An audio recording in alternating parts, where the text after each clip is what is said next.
Hey everyone, good morning all of you. Have a nice day. Hope all good, everything fine. Welcome to Vinika point. चलिए आज हम weekly current news देखेंगे। 20 इस week मतलब Monday to Saturday जो कि 23 से 28 तक एक ब्रीफ हम देख लेते हैं। थोड़ा ज़रूरी रहता है ऐसा, मतलब ये थोड़ा सा हो जाएगा तो एक क्रिस्पी नोट आपका बन के तैयार हो जाएगा। इस तरीके से एक लगेगा कि हाँ, इस पूरा सप्ताह जो हम पढ़े फिर से एक गो थ्रू कर लेने में कोई मतलब कोई हर्ज नहीं है। तो इसलिए ताकि एग्ज़ाम में भी अब आएगा तो एक बार हम डेली पढ़ें और वीकली, तो अब थोड़ा सा माइंड में टिका हुआ रहेगा। तो चलिए उसी को हम शुरू करते हैं। Let's start weekly current news में। जैसे पहला था IBCA, हम देखे थे ना, इंटरनेशनल बिग कैट अलायंस। पिछले साल ही इसके तहत नामीबिया से और कहाँ, ईरान और अफ्रीका से क्या कहते हैं, चीता को लाया गया था। और फिर तो उसी के बाद ना, और पिछले और ना 2023 में प्रोजेक्ट टाइगर क्या का 50 ईयर्स हुआ था, क्योंकि 1973 में उसका स्थापना हुआ था। तो उसी के सेलिब्रेशन में ये IBCA international big cat alliance को मतलब स्टार्ट किया गया था। और इस बार ना बहुत सारे मेंबर्स भी आ गए हैं, जैसे इंडिया, निकारागुआ, इस्वातिनी और सोमाली, ये सब भी मेंबर्स बन गए हैं। और बाकी बहुत हैं जो आगे बनेंगे मेंबर। इसमें 7 बिग कट्स का बात किया जाता है, जैसे और सब तो इंडिया में है, सिर्फ प्यूमा और जगुआर को छोड़ के बाकी सब इंडिया में इंडिया से ही रिलेटेड है। हाँ, इसका ये है कि थोड़ा उसका कैटेगरी इंडेंजर्ड है, वल्नरेबल, ये चीज़ है। तो वही हम देखे थे, इंडिया इसके लिए 5 साल के लिए 150 करोड़ फंडिंग किया और हेड क्वार्टर IBCA का इंडिया रखा है। इतना ही हमको थोड़ा ध्यान रखना है। एक हम पढ़े थे नीलगिरी तहर जो हम पढ़े थे क्या कि स्टेट एनिमल तमिलनाडु का, और ये नीलगिरी आइबेक्स भी है। और न्यूज़ में इसलिए आया था कि इसके हैबिटेट को थोड़ा लॉस किया, मतलब थोड़ा नुकसान पहुंचाया। तो ये कहाँ, एराविकुलम नेशनल पार्क को आप देख सकते हैं। ये हाई एल्टीट्यूड रीजन में देखने को मिलता है। प्रोजेक्ट नीलगिरी तहर भी ये तमिलनाडु के द्वारा स्टार्ट किया था। ये इंडिजिनस कैटेगरी में आता है। इसी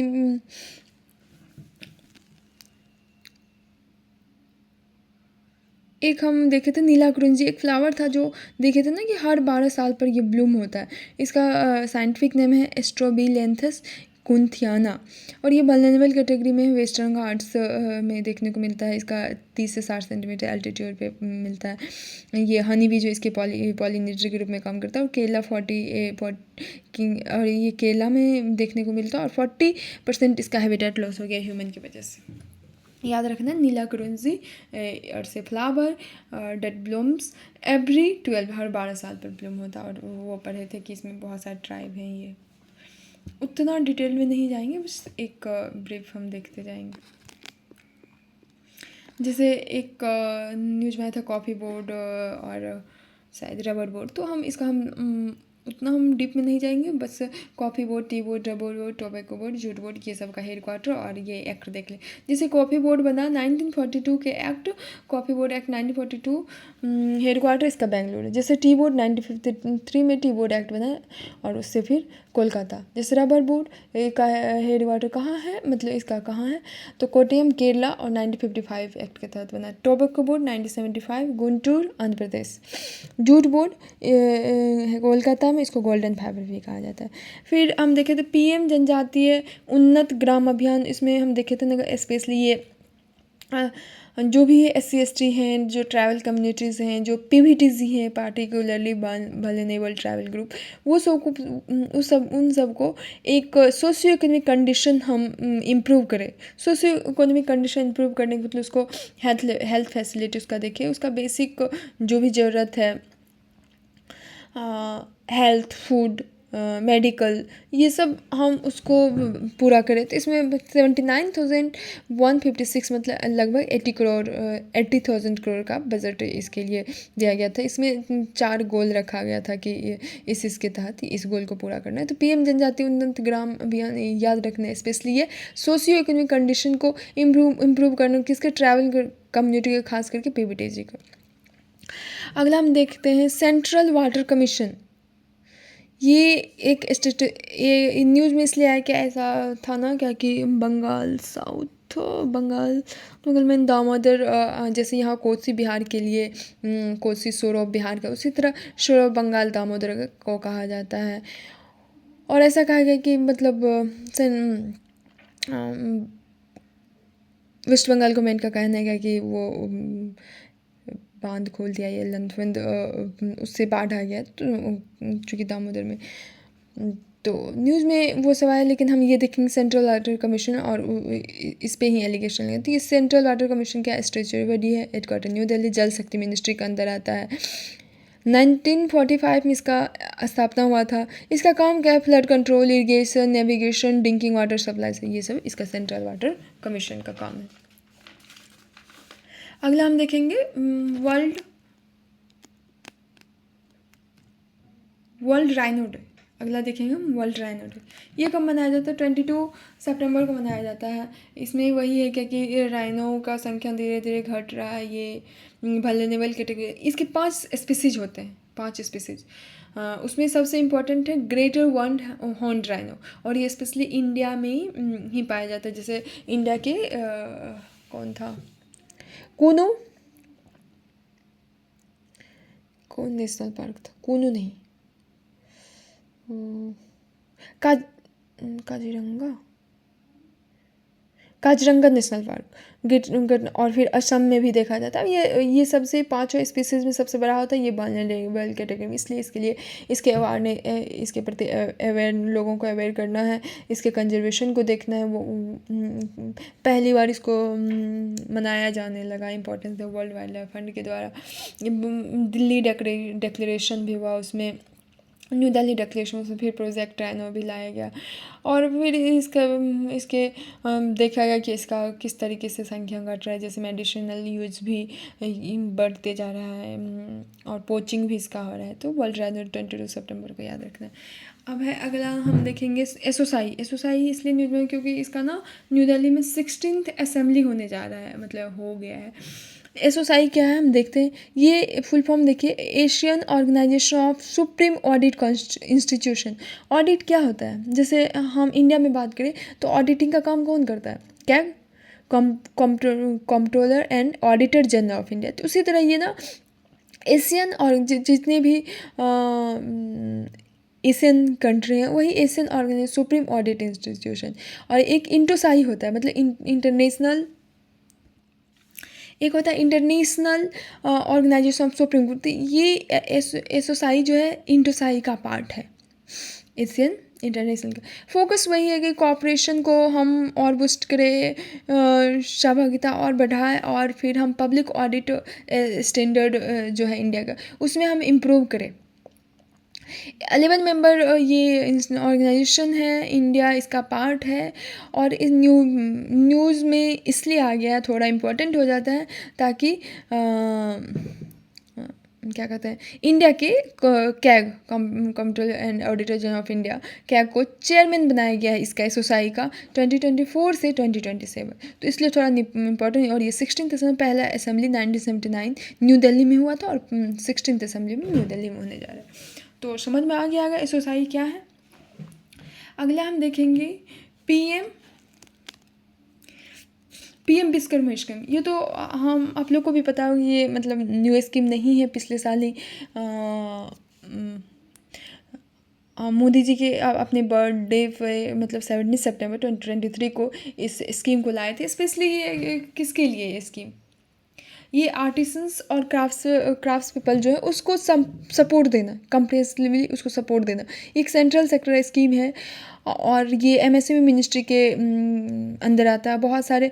तो इस बार न्यूज़ में क्यों है, न्यूज़ में इसलिए आया है कि पीएम विश्वकर्मा स्कीम ऐसा कहना था क्या कि इसमें ना, और इसमें सम्मान, रिस्पेक्ट का ज़रूरत है, समर्थ, प्रॉस्पेरिटी, इसमें कैपेबिलिटी, समृद्धि, प्रॉस्पेरिटी, इसमें और ऐड करना होगा और इसको 100% सक्सेसफुल बनाना होगा। कहने का मतलब ये कि इसमें बहुत सारे बेनिफिट्स रखा गया था, जैसे कि हाँ, जो भी आर्टिसंस है, जो भी कास्ट पीपल है, उसको आप कोई स्किल्स सीख रहा है तो आप उसको एक कार्ड, आईडी कार्ड अवेलेबल कीजिए, उसको टूल किट, एक नए मॉडर्नाइज्ड टूल किट दीजिए। और इस तरीके से था क्या कि ताकि उसको उसके पास एक, जब तक एक आईडी नहीं रहेगा तो फिर इंसान उस तरीके से नहीं लेगा कि हाँ तुम्हारे पास स्किल्स होगा। तो एक ट्रेनिंग पीरियड का एक सर्टिफिकेट चाहिए इस तरीके से। और एमएसएमई मिनिस्ट्री के अंदर एक है वैनकोमाइसिन। वैनकोमाइसिन यूज में इसलिए आ गया कि ये ना एक एंटीबायोटिक है जो बहुत सारे बैक्टीरियल इन्फेक्शन को ट्रीट करता है। और ऐसा कहा गया है कि ये ना MRSA, मैथिसिलिन रेसिस्टेंट स्टेफिकोकस ऑरियस, कहा गया कि ये भी ना MRSA भी इसी के तहत आता। और इसमें अभी तक कोई ऐसा केस नहीं है, लेकिन इधर हाल ही में न्यूज़ में देखा गया कि थोड़ा सा मतलब ये इसको उतना सक्सेसफुल नहीं हुआ है। और एक VRSA भी होता है, वैनकोमाइसिन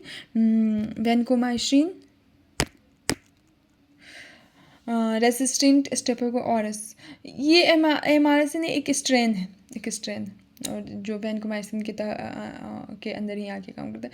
तो मैं वैनकोमाइसिन याद रखने की एंटीबायोटिक ट्रेट है जो बहुत सारे बैक्टीरियल इन्फेक्शन, मतलब एंटीबायोटिक है जो बहुत सारे बैक्टीरियल इन्फेक्शन को देखता है। एक हम न्यूज़ देखे थे ना, रेंस में कुल surge in coal shipments to India. ऐसा कहा जाता है कि कहीं ना कहीं डाटा भी दिया गया, जैसे इंडिया में 10% रेज हो गया, ये 8% डोमेस्टिक कोल माइनिंग में भी रेज हुआ है। और बोल रहा है क्या कि जैसे थर्मल कोल शिपमेंट को कहीं ना कहीं ये इंक्रीज़ कर देगा, या रेंस ये कोल शिपमेंट रेन की वजह से थोड़ा हैम्पर होगा। इसीलिए और बोला जा रहा है कि कहीं ना कहीं ये कोल शिपमेंट में डिक्रीजमेंट देख के कहीं ना कहीं हाइड्रो पावर जनरेशन होगा, क्योंकि तो ये सब तो था। लेकिन हम कुछ देख लेंगे, जैसे कोल रिजर्व इंडिया में अगर देखें 344.02 बिलियन टन है इंडिया में कोल। अगर हम थोड़ा सा डाटा, जैसे सेकेंड लार्जेस्ट प्रोड्यूसर है आफ्टर चाइना इंडिया, और सेकेंड लार्जेस्ट इम्पोर्टर है आफ्टर जापान। और इसमें 4 तरह के होते हैं: पीट, लिग्नाइट, बिटुमिनस, एंथ्रासाइट। सबसे सुपर क्वालिटी एंथ्रासाइट, और सबसे लिस्ट मतलब थोड़ा बैड क्वालिटी या थोड़ा सा तो वो पीट हो जाएगा। लिग्नाइट को ब्राउन कोयल भी कहते हैं। और इस तरीके से हम देखें। अगला है डेंगू केसेस सर्ज। ऐसा देखने को मिल रहा है, ऐसा कहा जा रहा है कि डेंगू के केस में ना ग्लोबली डेंगू का केस बढ़ रहा है। खास करके ब्राज़ील और साउथ अमेरिका को हम देख लें तो इसमें डेंगू के केस में बढ़ोतरी हो रहा है। अगर हम मतलब ऐसा आंकड़ा दिया गया है कि 100 से 400 मिलियन पॉपुलेशन जो रिस्क पे है, खतरे पे है। तो हम थोड़ा सा बेसिक देख लेंगे ये क्या है। ये वायरल इन्फेक्शन है, वायरस की वजह से होता है। जैसे और ये डेंगू मच्छर से और सब जैसे चिकनगुनिया, येलो फीवर, ये सब भी होता है। और इसमें ना 4 सेरोटाइप्स होते हैं। इंडिया में तो अभी तक कोई वैक्सीन नहीं मिला है, लेकिन वर्ल्ड लेवल पे हम ग्लोबली बात करते हैं डेंगा वैक्सीन और क्यूगेंडा, ये इसका वैक्सीन अवेलेबल है। डेंगू होता क्या है, जैसे आपको अगर कोई इन्फेक्टेड मॉस्किटो, अगर ये इन्फेक्टेड मॉस्किटो अगर आपको काट लिया, बाइट कर लिया, तो फिर वो आपको ना डेंगू वायरस हो जाएगा। और इससे फिर आपको through the bite of infected mosquito, Aedes aegypti मच्छर से होता है। और ये हम देख लें डेंगू। कुडियट्टम, ये याद रखनी है, कुडियट्टम एक केरला का, ये ओल्डेस्ट थिएटर फॉर्म्स है केरला का, बहुत ही पुराने समय का। एक चोलियट्टम भी इसी के तहत आता है। चोलियट्टम में क्या करना होता है, ये जितने भी कुडियट्टम आर्टिस्ट होते हैं उसका कलेक्शन को, जो भी यंग कुडियट्टम आर्टिस्ट हैं उसके कलेक्शन को चोलियट्टम कहा जाता है। इसमें वही है कि ये कुडियट्टम बहुत ही साउथ इंडिया के, खास करके केरला का बहुत ही पुराना ओल्डेस्ट थिएटर फॉर्म है। इसको प्रिजर्व करना है। और इसमें और इसको ना यूनेस्को इंटेंजिबल में भी डाल दिया है। तो थोड़ा सा इस पर ध्यान रखना होगा। जैसे नेत्र अभिनय, हैंड आई एक्सप्रेशन, हस्त अभिनय, हैंड गेस्चर, इस तरीके से ये सब इसमें इम्पोर्टेंट होता है। इसमें मैस्कुलिन और फेमिनिन, जैसे एक ही इंसान मेल का भी रोल कर सकता है, फीमेल का भी, ये सब हम देखे थे। याद रखने कुडियाट्टम एक थिएटर फॉर्म्स है, एक आर्टिस्ट के द्वारा परफॉर्म किया जाता है कहाँ, केरला में। एक हम देखे थे रिवाइज्ड GRAP, ये GRAP हम पहले पढ़े, ग्रेजुअल रिस्पॉन्स एक्शन प्लान। इसमें से याद रखना कि एयर क्वालिटी को प्रिवेंट करने के लिए ये GRAP लगाया जाता है। ये एक इमरजेंसी एक्शन लिया जाता है कि कहीं भी अगर एयर का क्वालिटी घट रहा है या मतलब गिर रहा है तो वहाँ ये GRAP काम करता है। जैसे होता है ना कि कोई भी बहुत ही पॉपुलेटेड, बहुत ही डेंसली इलाका है या उस तरीके से वहाँ एयर क्वालिटी बहुत ही गिरते जाएगी, तो वहाँ एक्शन लिया जाएगा, कुछ एक्शन प्लान लाया जाएगी GRAP के द्वारा। इसी के तहत CAQ commission for air quality management आता है, एयर क्वालिटी इंडेक्स भी आता है। उसमें दिखाया जाता है कि किसका कितना है, और इसमें एक मापा भी जाता है कि किस कैटेगरी में कौन सिटी आ रहा है। तो GRAP थोड़ा ध्यान में रखना। अगला है पैक्ट फॉर द फ्यूचर, देखे थे ना ये यूनाइटेड नेशन जनरल असेंबली के द्वारा लॉन्च किया गया, लाया गया इस तरह के एक इसमें क्या है, ग्लोबल गवर्नेंस को इन्हांस करना है, SDG को पर भी ध्यान देना है। ऑब्जेक्टिव वही है कि UN को और रिलेवेंट और इफेक्टिव बने 20th सेंचुरी में। डिजिटल और फ्यूचर जनरेशन का बात किया था, एक फ्यूचर के लिए हम किस तरीके से हम ग्लोबली गवर्नेंस को सुधार करें, SDG को फोस्टर करें, और यही एक था पैक्ट फॉर द फ्यूचर नाम से। एक है F&O इन्वेस्टर्स, हम इसका डिटेल्ड में हम पढ़े थे। जैसे F&O इन्वेस्टर, ये ना एक कॉन्ट्रैक्ट होता है दो पार्टी के बीच, जब मतलब एक को ख़रीदना है, एक को बेचना है, और एक प्री डिटरमाइंड प्राइस में खरीद। जैसे इसमें क्या होता है कि जो भी क्या कह सकते हैं, बायर और सेलर, ठीक है, बायर और सेलर, बायर को भी डर है क्या कि अगले एक महीना में अगर किसी मान लीजिए किसी भी प्रोडक्ट का या किसी भी चीज़ का अगर मान लीजिए 20 रुपया दाम है, तो बायर को लग रहा है अरे ये चीज़ अगर एक महीना बाद अगर इसका 30 हो गया, और सेलर को लग रहा है कि अगर एक महीना बाद इसका 15 हो गया, 10 हो गया, तो क्या होगा, हमको घाटा होगा। तो इसके तहत पता चलता है दोनों को डर है क्या कि कहीं ऐसा ना हो फ्यूचर में इसका प्राइस बढ़ा दिया जाएगा। तो क्या होता है, ये दोनों पार्टी के बीच एक, दोनों बायर और सेलर के बीच एक कॉन्ट्रैक्ट होता है। कॉन्ट्रैक्ट क्या होता है कि एक मतलब एक प्राइस फिक्स कर लिया जाता है, बोला जाता है कि अच्छा ठीक है, तुमको अगले महीना बेचना और हमको अगले महीने का। तो ऐसा करते हैं, अभी जो प्राइस है इसी प्राइस पे डील डन करते हैं, और मान लो क्या कि अगर 20 रुपया है तो ठीक है, अभी तो मेरे पास अभी हमको ज़रूरत नहीं है, हम भी तुम ही स्टॉक रखो, अगले महीना हमको इसी प्राइस पे हमको सेल कर देना या हमको डिलीवर कर देना, इस तरीके से। इसमें होता है क्या कि दोनों खुश, दोनों को लगता है कि नहीं थोड़ा सा फ्यूचर में पता नहीं क्या होता नहीं होता, तो दोनों को लगता है चलो ठीक है, कोई नहीं, कम से कम ये तो मेरा फिक्स्ड है कि आगे क्या होगा नहीं होगा, उससे उस डर से ख़त्म। इसके एक सेबी आता है, जैसे सेबी का स्थापना 19 securities and exchange board of India 1988 में इसका स्थापना। इसमें क्या, इंडिया की सिक्योरिटी मार्केट को देखना है। अगला annual meeting of board of governors of AIB,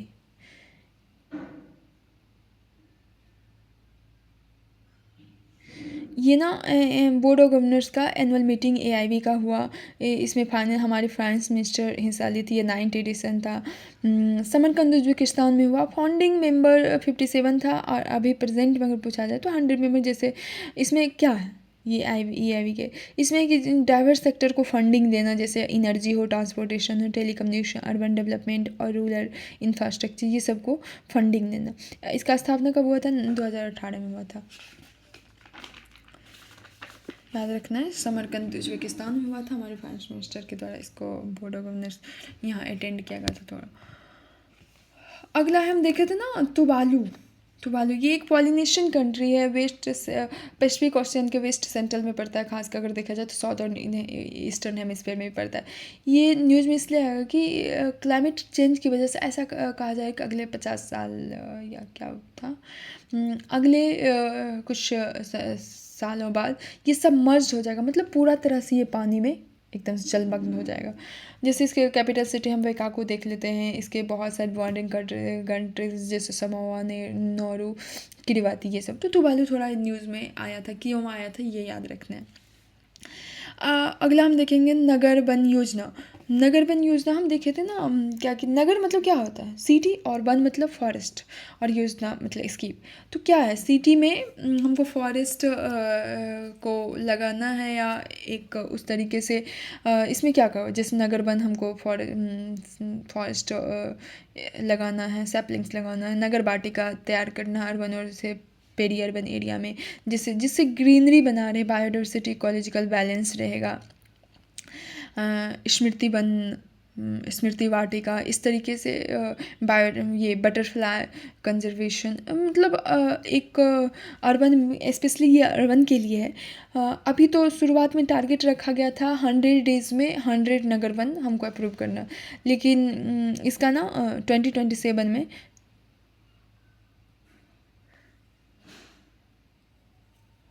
2027 तक 1000 नगर वन का गोल है, क्या कि 1000 नगर वन हमको 2027 तक करना है। इसमें इन्वायरमेंट फर्स्ट और क्लाइमेट चेंज मिनिस्ट्री आते हैं, और 2020 में शुरू किया गया था। इसमें यही है कि नगर वन और नगर वाटिका अर्बन ग्रीन को बढ़ाना है। और इसको फंडिंग कौन देता है, तो कंपा फंडिंग देता है, कंपा।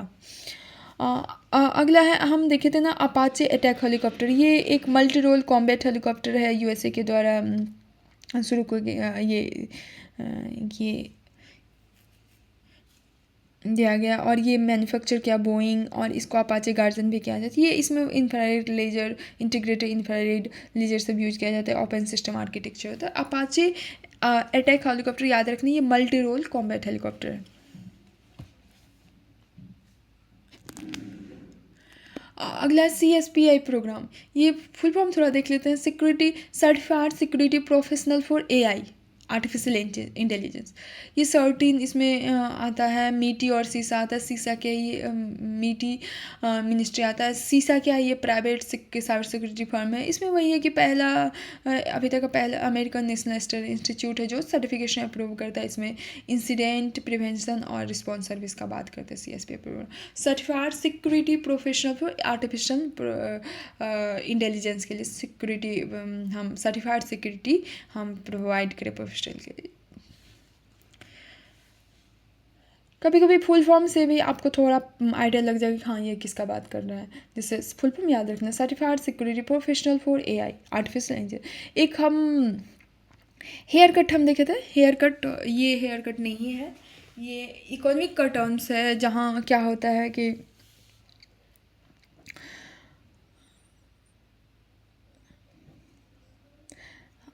हाँ, हम देखे थे ना हेयर कट क्या था। जैसे क्या कि मान लीजिए कोई बैंक से लोन लिया, ठीक है। ये इंसानों के बीच भी होता है, इंसानों के बीच भी होता है। पहले हम बैंक से समझ लेते हैं। जैसे बैंक के द्वारा ना किसी कोई लोन लिया, कोई इंसान लोन लिया, और क्या कर रहा है, बहुत लंबा टाइम हो गया, ठीक ना, बहुत लंबा टाइम हो गया, और जो लिया है वो कर्जा चुका ही नहीं रहा, और बैंक को लग रहा है कि अरे जो लोन लिया है फिर उस पर जो इंटरेस्ट लग रहा है, मेरा जो लोन था, जो रुपया जितना लिया है वो, फिर इंटरेस्ट, और इतना रुपया हो गया, पता चलेगा पूरा रुपया डूब जाएगा। तो उसके लिए क्या करता है वो ना, लोन अमाउंट को उस तरीके से उसका जो इंटरेस्ट उसको तो छोड़ता ही है। मान लीजिए कोई मतलब 50,000 रुपये ले, तो उसका इंटरेस्ट भी तो प्लस होता, 50 प्लस 50,000 प्लस कुछ इंटरेस्ट देना होता, जो भी लेंडर हैं जो लिया है। तो बैंक क्या करता है, बोलता है कि ठीक है, तुम ना 50,000 नहीं, हम तुमको कुछ रियायत देते हैं, तुम ऐसा करो, हमको 30,000 ही दे दो। बैंक को तो लगता है कि अरे जहाँ मेरा पूरा डूबने वाला था वहाँ कुछ तो है, तो उसको थोड़ा, और बैंक को लगता है, और लेकिन इसको तो फ़ायदा हो रहा है, इसको 50 प्लस और इंटरेस्ट देना, और यहाँ 30 दे रहा है। तो यही एक हेयर कट है कि बैंकिंग में टर्म है, जिसमें क्या कि amount of money a lender forgoes during loan resolution process. तो ये हेयर कट क्या होता है, जैसे क्या कि इतना था, आप जितना मतलब जितना लिए थे उसमें फिर माइनस करेंगे जितना उसको देना है, और जितना माइनस किया फिर वो जो दे रहा है वो हेयर कट होता है। ये क्या बोल रहा है ना कि difference between loan amount and actual value of assets use as collateral, है ना। डिफरेंस जो होता है दोनों, लॉन अमाउंट कितना था और एक्चुअल वैल्यू एसेट का कितना था, उसके बीच वही हेयर कट होता है एक इकोनॉमिक टर्म में। अगला हम देखेंगे IPEF। IPEF क्या है? एक इंडो पैसिफिक इकोनॉमिक फ्रेमवर्क। इतना तो इंडिया साइन किया है इसको 2022 टोक्यो जापान में इसका हुआ था। 14 कंट्रीज इसमें इन्वॉल्व हैं। जैसे इसमें क्या है, इकोनॉमिक इंगेजमेंट और कॉपरेशन को इन्हांस करना है ताकि कंट्री का स्टेबिलिटी, रीजनल प्रॉस्पेरिटी सब में आगे बढ़े। इंडो पैसिफिक इकोनॉमिक फ्रेमवर्क की बात कर रहे हैं। जैसे इसमें 14 पार्टनर्स होते हैं और ऐसा कहा जाता है कि ग्लोबल GDP का जो है ये 14 पार्टनर जो है ये कंट्री, इसमें जो 40% ग्लोबल GDP प्रोवाइड करता है और 20% ग्लोबल गुड्स का। पिलर, इसमें 4 पिलर्स होते हैं। फेयर और रेजिलिएंट ट्रेड का बात करता है, supply chain resilience, clean economy, fair economy, इसमें 4 पिलर है। एक हम देखे थे ना स्पाइस्ड स्कीम, ये स्पेशली वही आया था क्या कि स्पाइस का एक्सपोर्ट होने जा रहा है, तो हम किस तरीके से इसके प्रोडक्टिविटी पे इसके ये स्टार्टिंग से फार्मर को असिस्टेंस दे ताकि इसकी प्रोडक्टिविटी में और सुधार हो, जो कि हम एक्सपोर्ट अब करने जा रहे हैं। तो स्पाइस बोर्ड एक्ट 1986 में आया था, ये मिनिस्ट्री ऑफ कॉमर्स और इंडस्ट्री के तहत आता है। इसमें वही है कि एक्सपोर्ट और कार्डबम प्रोडक्टिविटी को इम्प्रूव करना है। बजट 25 से 26 तक के लिए रखा है। 422.30 करोड़ का बजट रखा गया है, तो उसी में था कि किस तरीके से हम करें। स्पाइस्ड स्कीम थोड़ा सा ध्यान में इससे। चाइना कंडक्ट ICBM टेस्ट। चाइना ना ICBM का परीक्षण किया है। ये ICBM क्या होता है? Intercontinental ballistic missile. ये long range ballistic missile system होता है। जैसे इंडिया में जैसे देख लेते हैं अग्नि 5, एक न्यूज़ में इधर भी आया था दिव्यास्त्र इंडिया में। ये सब कंट्री है जो अभी इस चीज़ को किया हुआ है। रसिया, USA, चाइना, फ्रांस, इंडिया। इसमें 3 तरह का होता है, tactical ballistic missile, theatrical ballistic missile और इंटर कंटिनेंटल। तो इंडिया क्या क्या है, ये चाइना क्या क्या है, चाइना क्या क्या इंटर कंटिनेंटल बैलिस्टिक मिसाइल का परीक्षण किया है। न्यूज़ में है क्या कि HIV का केस में ना, HIV का केस जो है इंडिया मतलब अगर 2010 से हम देखें तो 48% राइज हुआ है इसके केस में इंडिया में। और ये ना ग्लोबल अगर हम देखें तो ग्लोबल रिडक्शन रेट को भी सरपास कर दिया है। जैसे ग्लोबली है 39% और यहाँ 44%। ये एड्स एक क्रॉनिक डिजीज़ होता है जब आपको थोड़ा हम देख लेते हैं। Ads acquired immuno deficiency syndrome full form. जब HIV आपकी बॉडी इम्यून सिस्टम को डैमेज कर देता है तो फिर धीरे धीरे ये इस तरीके से एड्स होता है। और जैसे हम देखिए ये सेक्सुअली ट्रांसमिट किस तरह, सेक्सुअली मदर टू चाइल्ड, जैसे आप प्रेग्नेंट हैं या ब्रेस्ट फीडिंग कर रहे हैं, ब्लड कंटेक्ट के थ्रू, नीडल्स, सिरिंज, ये सब एक्सचेंज हो रहा है। इसका थेरेपी वही है, एंटी रेट्रोवायरल थेरेपी से आप इसका रेमेडी है और या प्रिवेंशन है, मतलब वो प्रिकॉशन है, आप अच्छे से इसको बचाव कीजिए। अगर हम देखा जाए तो कुछ आंकड़ा है क्या कि जैसे अगर पूरे वर्ल्ड का हम देखें तो इंडिया जो है सबसे बड़ा लार्जेस्ट सप्लायर है ये एंटी रेट्रोवायरल थेरेपी, ये मेडिसिन का 70% इंडिया जो है ग्लोबल सप्लायर। अगला हम न्यूज़ देखेंगे integral humanism of Deendayal Upadhyay. क्योंकि इधर हम अंत्योदय दिवस देखा है जो कि 25 सितंबर, और जो कि ये इम्पॉर्टेंट हो जाता है इसलिए क्योंकि दीनदयाल उपाध्याय, पंडित दीनदयाल उपाध्याय के बर्थ एनिवर्सरी के रूप में हम अंत्योदय दिवस मनाते हैं, चूँकि इन्हीं का एक कोर प्रिंसिपल दिया हुआ है। और यही इंटीग्रल ह्यूमनिज्म पर भी बात किए हैं, जिसमें बोले हैं 4 पुरुषार्थ, धर्म, कर्म, मोक्ष, धर्म, अर्थ, काम मोक्ष का भी ये गाइडेंस प्रिंसिपल के रूप में बोले हैं। जिसमें बोले हैं धर्म और मोक्ष इम्पॉर्टेंट होता है। अगर हम इनका देखें तो बॉर्न यूपी में हुआ था, आरएसएस प्रचारक भी थे, फाउंडर भारतीय जनसंघ के फाउंडर भी थे 1951 में। इंटीग्रल ह्यूमनिज्म क्या है? इंटीग्रल ह्यूमनिज्म जो है हॉलिस्टिक डेवलपमेंट बात करता है, फिजिकल, मेंटल और स्पिरिचुअल का। इन्हीं का एक था कि क्लासलेस सोसाइटी हो, कास्टलेस सोसाइटी हो, कन्फ्लिक्ट फ्री सोसाइटी हो, इनका सोशल विजन था। तो हम दीनदयाल उपाध्याय न्यूज़ में क्यों आया? इनका अंत्योदय दिवस। अंत्योदय क्या होता है? अपलिफ्ट करना। जो भी एकदम से गरीब तबके के लोग हैं, उसको अपलिफ्ट करना। और इसे पिछले बार बजट में रीचिंग द लास्ट माइल मतलब क्या हुआ? जो एकदम से पुअरेस्ट ऑफ द पुअर, इसको ध्यान में रखते हुए हम कोई भी स्कीम ला रहे हैं तो उसको ध्यान में रखते हैं। अगला है वेम्बनाड लेक। न्यूज़ में आ गया क्योंकि यहाँ ना एक नेहरू ट्रॉफी बॉट रेस या स्नेक रेस इस तरीके से एक होने जा रहा है रेस। ये वेम्बनाड लेक को पुन्नमड़ा लेक पर हो रहा है, जो वेम्बनाड लेक का ही एक पार्ट है। समझिए वेम्बनाड लेक में ही हो रहा है। 70th एडिशन होने वाला, और ये कहाँ? केरला। वेम्बनाड लेक केरला में। ये न्यूज़ में इसलिए इंपॉर्टेंट हो जाती है, ये लार्जेस्ट लेक है केरला का और इंडिया का अगर देखा जाए तो लॉन्गेस्ट लेक है।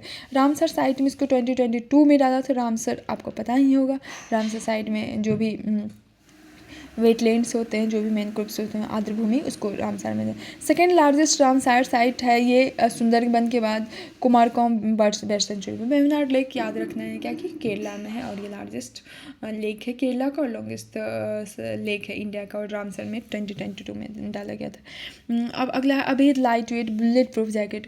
DRDO जो है IIT दिल्ली के साथ मिलके एक बहुत ही lightweight bulletproof jacket तैयार किया है अभेद नाम से। उसका नाम क्या? अभेद। मतलब अभेद क्या हुआ? जिससे कुछ भी नहीं, जो किसी भी चीज़ को पास नहीं होने, जो पेनेट्रेट नहीं, जो जिसको किसी और कोई और चीज़ पेनेट्रेट। ये पॉलीमर और इंडिजिन भारत के ही बोरोन कार्बाइड सेमिक मटेरियल से बना है, और ये स्पेशली आर्मी के लिए अभी तो ये बना ही है, 2025 तक आर्मी को दे दिया जाएगा। ये लाइट वेट है, तो ये बहुत अच्छा है।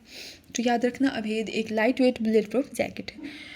एक न्यूज़ में आया था कैफिए क्या है? ये एक स्कार्फ्स है, एज ए गारमेंट, मतलब मफलर के रूप में या एज ए गारमेंट यूज़ किया जाता है, और ये पैलेस्टीनियन सॉलिडरिटी से रिलेटेड है। अगर आप ये स्कार्फ्स यूज़ करते हैं तो वो दिखाता है कि आप पैलेस्टीनियन सॉलिडरिटी को दिखाता है। क्योंकि ये वेस्ट में बैन है, कैनेडियन ऑस्ट्रेलियन लेजिस्लेचर चैम्बर में बैन है। न्यूज़ में इसलिए आता है कि एक म्यूज़ियम था वहाँ, क्या कहते हैं, एक अरुंधति राय को कुछ अवार्ड के लिए बुलाया गया था। तो वहाँ उस म्यूज़ियम के तीन जो भी वर्किंग स्टाफ थे, ये स्कार्फ्स यूज़ करने के वजह से उसको फायर कर देते, इसलिए वो नहीं आई वो वहाँ। और थोड़ा न्यूज़ में कैफिए याद करने एक स्कार्फ्स है जो पैलेस्टीनियन सॉलिडरिटी को दिखाता है। बैन है वेस्ट में। अगला है ग्लोबल स्टीयरिंग कमेटी इसलिए इंडिया को जो है 15 मेंबर ये कमेटी में इंडिया को इलेक्ट किया गया है। ये प्लेनरी सेशन चल रहा है कहाँ? बीजिंग में, और मल्टी स्टेज वोटिंग हुआ है। ये फुल फॉर्म क्या? Global operational network of anti corruption law enforcement authority ये होता है, और ये G20 के अंडर फ्रेमवर्क के अंडर लॉन्च हुआ था। ऑफिशियली 2021 में आया था। इसमें वही है कि करप्शन को कॉम्बेट करना है, फाइनेंशियल क्राइम को, ताकि कोऑपरेशन और इंफॉर्मेशन शेयरिंग जितने भी इसमें मेंबर हैं उसके बीच हो। 121 मेंबर कंट्री हैं, और ये मिनिस्ट्री ऑफ होम अफेयर्स के अंडर आता है ना। अगला है, हम लास्ट न्यूज़ देखेंगे, सब न्यूज़ देखेंगे। परम Rudra super computing system and new HPC system. Computer हम लोग जानते हैं, उसी में सुपर कंप्यूटर और सुपर कंप्यूटर के बीच क्या है? कंप्यूटर जिसको बरसों लगाएगा, सुपर कंप्यूटर उसको मिनटों में कर देगा। ये है, ये लॉन्च किया गया PM के द्वारा under national super computing mission के तहत, और इसमें सेंट्रल CDAC भी, मतलब CDAC सेंटर DAC भी लगा इसमें 3 से सुपर कंप्यूटर डेवलप किया गया है 130 करोड़ रुपये से। पुणे, दिल्ली और कोलकाता में इसको इंस्टॉल किया गया है। इसको देखने जैसे hail storm, heat wave, drought, weather calamities phenomena को देखिएगा। इसका स्पीड को पीटल फ्लॉप से देखा जाता है। ये हाई परफॉर्मिंग होता है। चाइना इसमें फर्स्ट है। और इधर हाल ही में हम देखे हैं HPC अर्का और अनुका, नया HPC रिप्लेस करके अर्का और अनुका को लाया गया। तो ये था क्या कहते हैं, ये था सितंबर, लास्ट सितंबर का वीकली करंट अफेयर्स 2022 या 23 से या 28 तक। तो चलिए, अब वीकली करंट अफेयर्स आप लोग पढ़े होंगे तो फिर भी एक बार रिवाइज़ करना बनता है। थोड़ा भी न्यूज़ स्टिक रहेगा आपके माइंड में, तो एग्ज़ाम में आप ऑप्शन तक एग्ज़ाम थोड़ा भी अगर रहता है ना आइडिया, तो इंसान गेस करके ऑप्शन को एलिमिनेट करके आंसर तक पहुंच जाता है। थोड़ा सा आइडिया किसी भी चीज़ का रहने पर हो जाता है। तो मिलते हैं अब नए वीक मंडे से करंट अफेयर के साथ। तो ये वीकली था, तो ठीक है। सी यू नेक्स्ट वीडियो। तब तक के लिए stay happy and stay blessed. Thank you.